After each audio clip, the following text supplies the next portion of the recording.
Greetings, dear ones. I'm Kryon of Magnetic Service. As I was just saying, I'm back. There's no time here where I am. And it's difficult for me to give you or my partners messages that are synchronistic to the reality you live in. And so we often spend time instead telling you about the energies and the potentials that are here. And that is what this particular message is. The message will not be an endurance test. We have only a few things to say, but it's going to require that we do it slowly and accurately. For we're dealing with things my partner has no knowledge of. And so I give him these kinds of visions. He translates them in real time as I give them to him. Even the voice that you hear, the consciousness that you perceive, the energy that is around him, is his ability to meld with spirit in a quantum state, to bring forward in what you call real time a real message that he is not aware of. He steps aside, as he is now, and with curiosity listens to what's happening next. It is not a takeover. We have an agreement, one he hasn't talked about much. And years ago when I said we are going to channel in this fashion, he says I refuse to have a takeover. And instead I offered him a meld.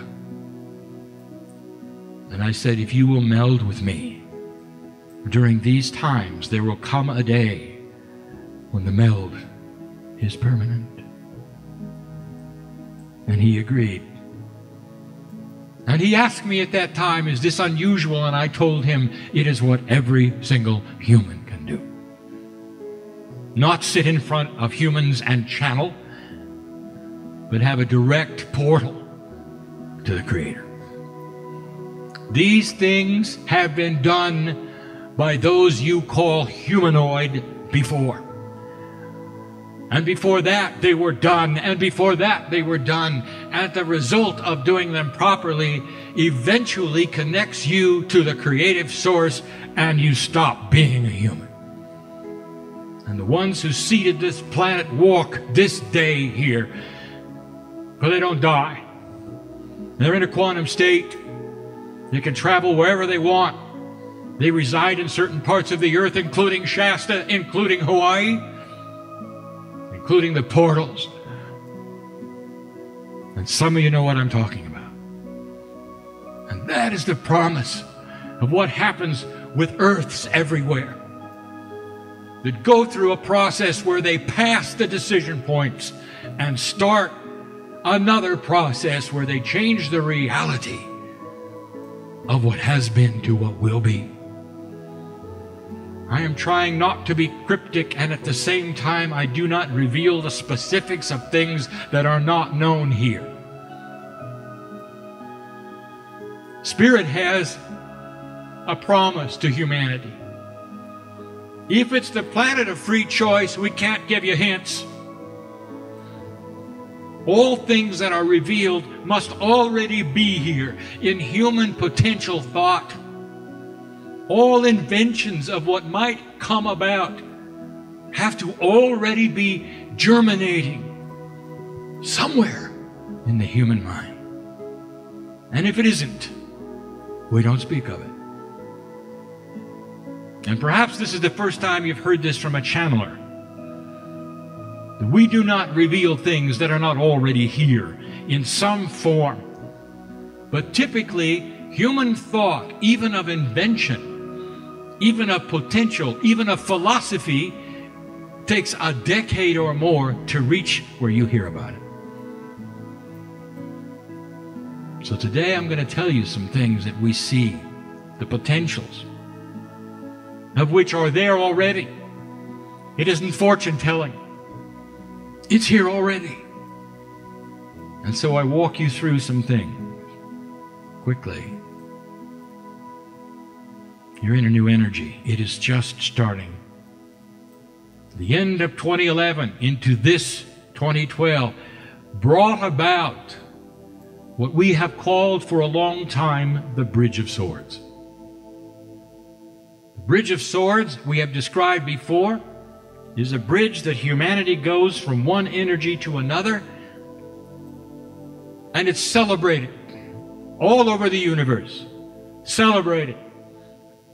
And those who help seed the planet and those who help seed them, and the ones before them and the ones before them, are standing around you, in front of you in the corridor, crossing the swords, seemingly a battle, but they are not.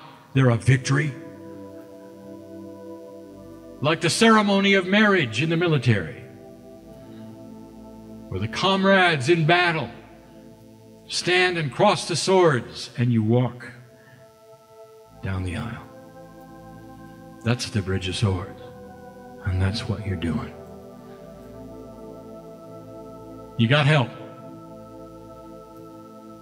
What happens to a planet that is starting to soften? Old souls are the light bearers. They're the ones who will show the rest of the earth the light in a dark place. And that's what you've been doing. It's an overused metaphor, but one that we continue to use for it's simple.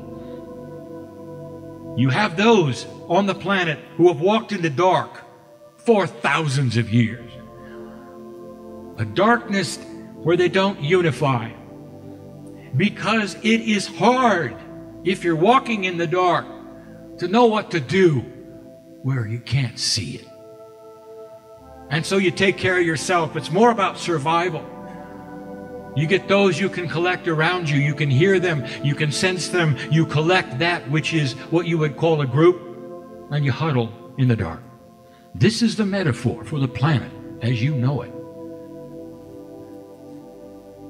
Wars break out because you're in the dark. You can't see them, and so you fear them. And that's the way it's been. And suddenly there is light. What happens when there's light in a dark place? You can see to walk from here to there. There is no fear about the unknown when you can see in front of you. You're free to unify. You're free to have ideas. You're free to have knowledge. The title, if you want to. This particular message is what I told you it would be. The recalibration of knowledge on the planet. A knowing, a softening. Moving more from the masculine to the feminine, that is to say, balancing what was unbalanced. North and south coming together hemispherically so that they're no longer a macho northern hemisphere, but one which is balanced. It has to happen that way for Africa to do what it's going to do. It has to. Look at Africa on the map. You'll know what I'm talking about. Balance must occur, and it is occurring. What happens when the earth starts to soften up and there's more light? Even the terrorists change. I invite you to watch it, human being. I invite you to watch all of it. You can watch some things happen that you didn't expect. When the Soviet Union fell over, how many of you had the answers of why that worked? Because old energy was no longer supportable. There comes a time in the physics of consciousness where if you do not have a cooperative group of human beings who will agree with an old energy precept, it cannot be sustained. What happens when the majority of the world doesn't want war anymore? I want you to watch some countries. I don't have a clock. I'll just tell you, it's imminent. I want you to watch some countries. You're going to be seeing changes. Obvious ones and non-obvious ones. But the obvious ones, sooner than not, Cuba, Korea, North, Iran, of course, and Venezuela. I want you to watch what happens when they start to realize that they don't have any more allies on earth. And that even their brothers, who used to support them in their hatred, are saying, well, perhaps not anymore. Watch the synchronicities that are occurring. The leaders who have either died or are going to in the next year or so. Watch what happens. And remember the meeting. I want to tell you this. It is not simple. Old energy dies kicking and screaming. Old energy does not surrender. Old energy simply dies. There will be holdouts for a long time. Those who want to crop up and pull you backwards, who cannot believe that the earth has gone soft on them, continue to rattle their sabers, make threats, make news doing it. And they're not the majority. Human being, they're not the majority. My partner is giving you that which is the weather. Is it going to get better? No. This is a 2-generation cycle. There continue to be earthquakes, tsunamis, volcanoes, and storms. This is a recalibration of life in the ocean. Humanity must go through this in any way they can. I would like to tell you, you have got equipment, like the animals do, to keep you safe in the right place at the right time. And you don't believe it. Oh, you'll use the parking angel, but not the life angel.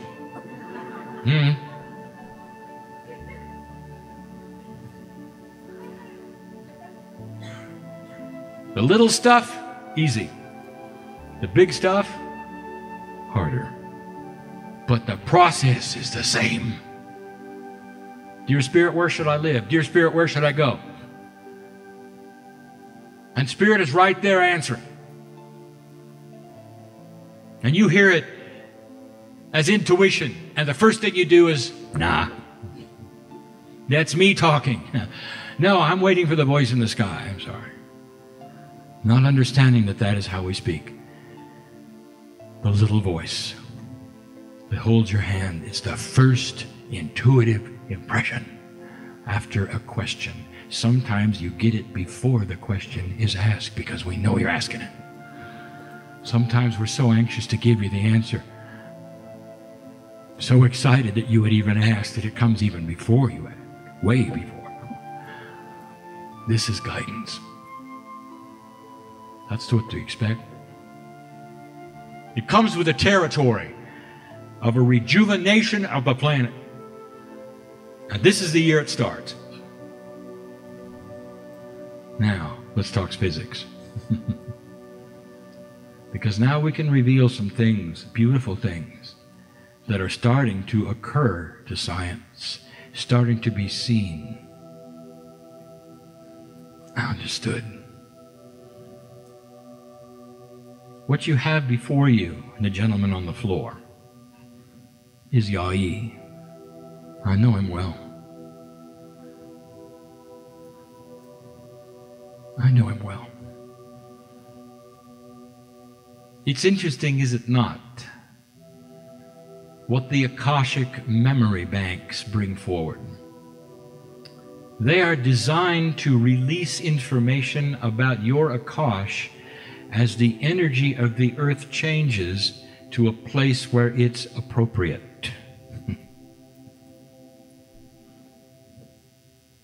Nikola Tesla had massless objects in his laboratory, what you would call anti-gravity. He knew how to transmit electricity wirelessly, by the way, through the ground, not the air, through the earth, not the atmosphere. And he was frustrated. He could not prove it. The technology was not there, but more than that, the energy of the planet consciously was not ready for him. He could not get past the barrier of belief. And so, by the way, he's back. And so is Einstein. And you'll know them when you see what they're up to. Because the energy is now appropriately ready for some of the theories that were before their time, which were just as accurate then as they are now. Expect cold fusion, by the way. I told you this before.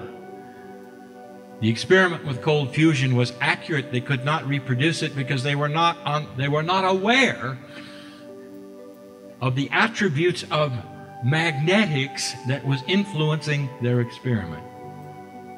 They thought it was simple chemistry. It wasn't. It was an accident.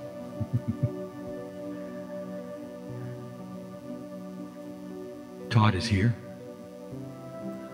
and his Akash is starting to reveal what he knows. The energy moves forward and releases engrams into his consciousness. He doesn't get everything all at once. The vision that he had started his quest, but he is learning things that are being released to him little by little. My messages to Yai about the pineal tonings did not come from the ethers. He already knew it. But let us say he needed a prodding so that he would match the clock of 2012. And it's worked. And he will be ready on time. But he knew it. He already had the inkling of the tones put together. Because he knows about the cycle of physics that nobody talks about. And so we will today. He ran something called the Temple of Rejuvenation in Lemuria. There were attempts of it in Atlantis much later, and it didn't work, because Yai wasn't there. And he had an attribute that the Lemurians knew was unusual, and that is he lived 3 times the lifetime span that they did. And so he had within him some secrets. And they were secrets about energy, about DNA. And in the Temple of Rejuvenation, he had discovered something that is in the works of being discovered right now. I don't have a clock. How soon? You'll see. And so I address Yai now. Good morning, Yai. Good day, Magnetic Master. We've spoken before. We've done it like this. We've done it in private. We've done it in public. You're not being put on the spot. Always given in appropriate love, just in order to perhaps press issues that are already there, so they match your clock. What do you remember about the Temple of Rejuvenation that comes to you in certain aspects? Do you remember what the energies were there?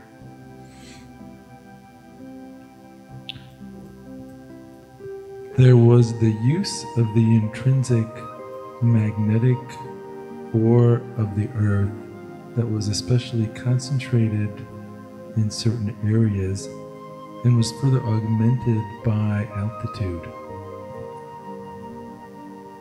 You remember, dear ones listening to this and reading this, that the Temple of Rejuvenation rested on the tops of Lemuria's mountain. Lemuria is the highest mountain on the planet. To this day, it remains the highest mountain, but today it is submerged. It is called Hawaii. The islands of Hawaii are only the mountaintops of a giant mountain. measured from the bottom to the top, the largest on the planet. There is snow at the top even now. Can you imagine it? 20,000 feet higher. The highest one. The one that was first, by the way, observable from space. The one that the Pleiadians chose to come to first. Obvious it was. Indeed, altitude and also temperature. You might remember you were always cold. Always cold. For you couldn't have a heater in the temple, because then it didn't work. When you saw that which is being done today in macro entanglement on the screen that my partner brought, did you see anything interesting that you might remember? What do you mean in this context by macro entanglement? I mean that you were using entanglement on a macro scale. And in order to do there, something had to occur. And you saw it on the screen. We speak of temperature. We speak of cold that is so cold that it actually creates that which has no resistance. It actually is the catalyst for increasing that which is magnetic 10, 100 times, even 1,000-fold. Without machinery, it was one of the attributes that allowed you to do what you did. I want to ask you this. How much do you remember about the apparatus that was necessary for this? I ask you these things only of interest to see what your Akash is up to. We have said there was something called the target human. In this moment, the key attribute is a magnetic driver with a particular geometry both above and below the so-called target human. So there was both magnetics, there was the null zone point that creates the entanglement, and there was the importance of a counter rotation and counter spin. Very good. Now, the big question. So the human is entangled, is it? With what? Do you remember? Let me ask you this. How many humans are in the room? About 10. And is there a special one? The template human. Ah, indeed. Do you remember any attribute about the template human that would be noticeable if you saw them? You're not there yet. And that is what we're going to jog in memory today. If it's all right with you. Surely. I have to go through a process for you to understand what is happening. And in the process, there's revelation. I take you to the atomic structure. I've done this before. I've never taken you to this stage. I want you to look at an electron with me. Now go slowly, my partner, for you've had no training in this, and it's important that you get the message as presented and don't enhance it. Physicists say that electrons spin. They don't. They can't. There's no surface. They're energy. They don't spin. They are, but they don't spin. They have potential. Every single particle on this planet, in the sky, everything you can see, all things in this universe are created with polarity. That's new. All things are created with polarity. And they're designed to be self-balancing.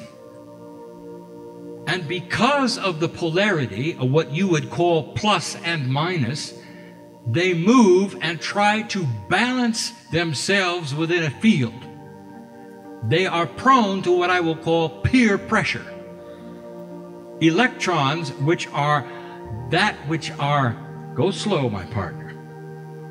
Electrons which carry what you would call a certain kind of charge, we'll call it positive, are drawn to those which are negative so that they will null themselves out. They seek each other for the null. But in even an atom, there are not always matched pairs. And so there'll be what I will call the odd one out. And the entire atom will then be charged positively or negatively depending upon the odd one out. This atom will seek out another atom which has an odd one out of an opposite charge. That has a name. Magnetism. I've just explained magnetism.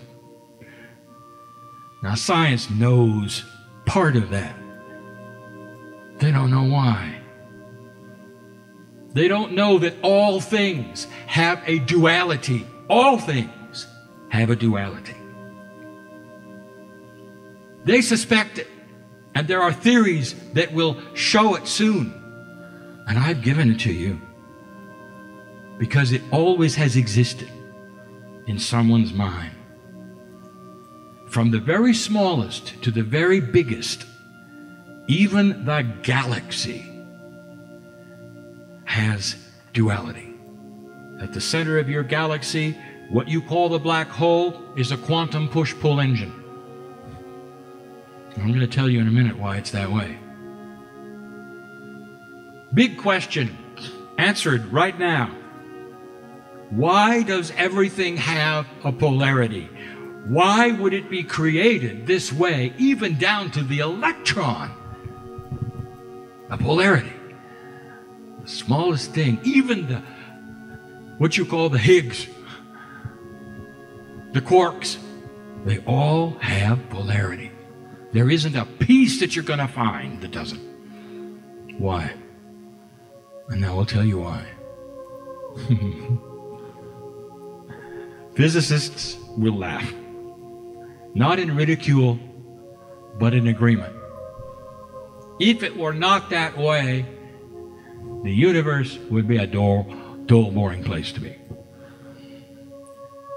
Because by the fact of creating a duality in every single particle, you create an active universe that is self-balancing and is never at rest. If it were not this way, it would be static. It would never change. It would never move. It would never move from one place to another for any reason at all. It would simply sit there. And if it did, there would be no life. Life is created by having a duality, a polarity in atomic particles. Life is that which is necessary for the universe to exist. There's no reason without life. And you thought it was the other way around, didn't you? Life was an accident on one planet. Well, 3D of you. Let's continue the discussion, for it's going someplace, Yai. You just described the process of creating entanglement. And what you described was magnetics and null points. Very good. Do you perhaps understand that magnetics and null points are even at the center of your galaxy? Of course. So that means the galaxy is an entangled state with itself. And this now explains why all of the solar systems, the constellations, are not following Newtonian movement. They all move together as one because they are entangled. I've just given the reason for it. The science will start to understand that soon. It's been a mystery. Now you know. So you have macro entanglement.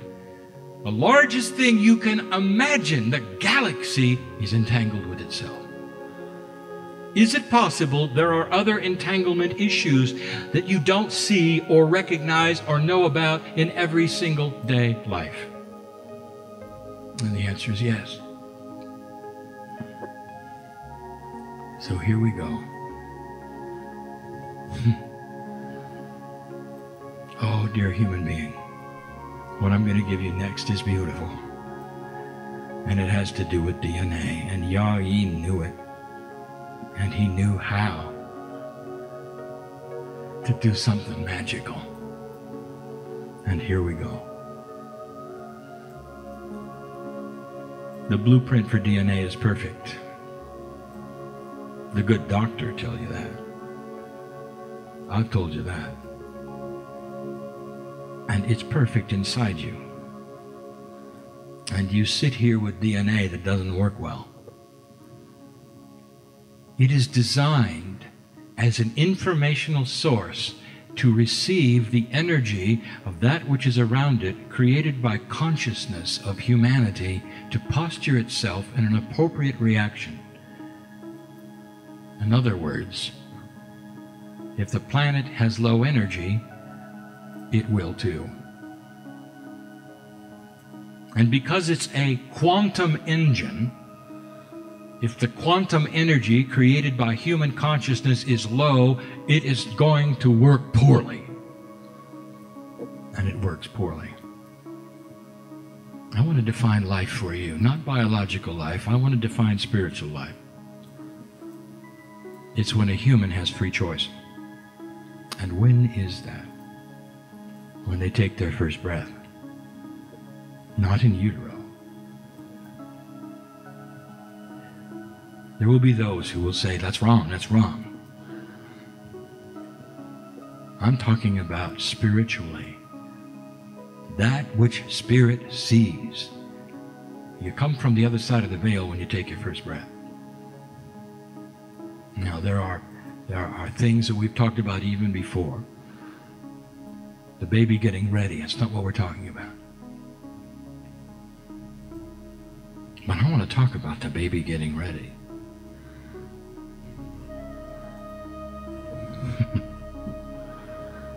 I want to talk about 240 days in. I want to tell you what that child has. Perfect DNA. It hasn't taken its first breath. It hasn't listened. It has not measured the energy of the planet. Do you realize that? Inside the womb is a perfect child. The DNA ready to go. The quantum instructions all talking to it, getting ready for the first breath. Now,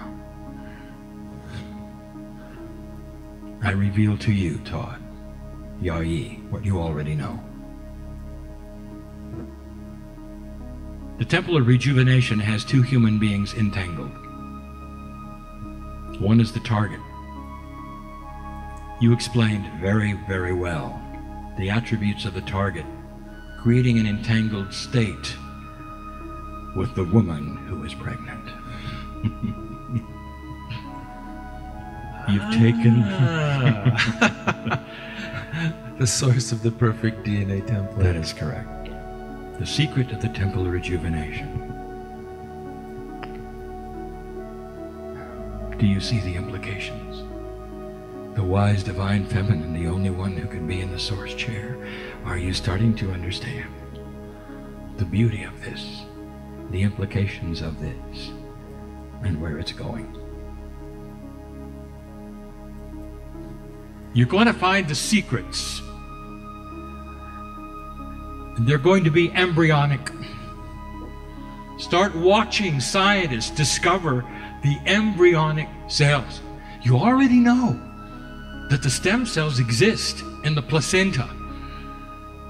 You already know that the stem cells that are adult are still there in the body. But what about the ones, of course, embryonic, not yet born, untouchable as they should be, except through entanglement that is quantum? It's a beautiful state. Now, are you understanding what you were doing?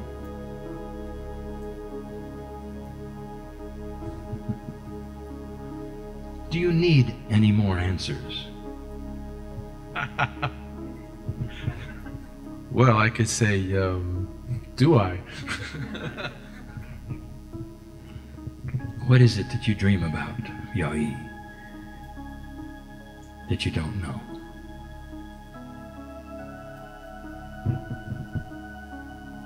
I dream about that recalibration of DNA and that coherence alignment that allows us to move freely, I guess as the Pleiadians do, in a quantum state from one place to another. Of course, the dream has been implanted. You might think it's the cart before the horse. I ask you about a dream we gave you. Of course, you would ask that. And all in here are asking the same thing, and you're saying, well, where can we find a pregnant woman and do this? It's beyond that. And the Pleiadians knew it, for they don't have a pregnant woman. In order for them to do what they do, I would tell you that my partner has received a message in the past about the attitude of physics. It is imbued in the natural invention that you have, and that is to say, every field you create has the attributes, are you ready, of perfect DNA.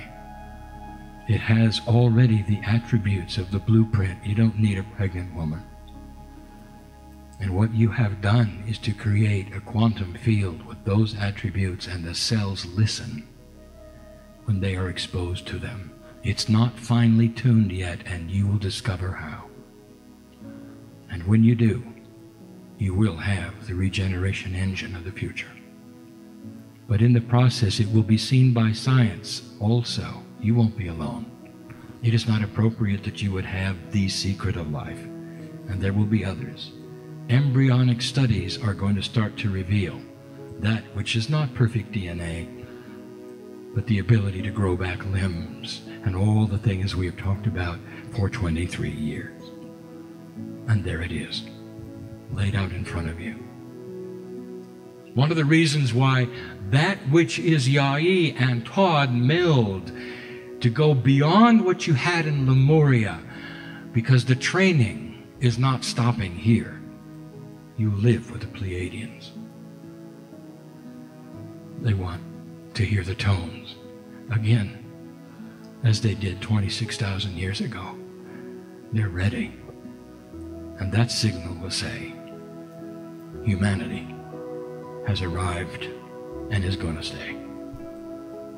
And that is the message for the day. Some will say, too much science. And some will say, the beauty of the system of the Creator is at hand. And it's going to enhance human life and human understanding and human consciousness. And I will tell you, as I've said before, that the distance between the nucleus and the electron of every single atom is filled with the love of God. That's the soup of the Creator, built for life and ready to take your hand. It is the recalibration of knowledge. Get ready for it. I have no clock. I can't tell you when. I can just tell you it is at hand. And it was not when we started, all those years ago. We passed the marker, and now the work begins. And so it is.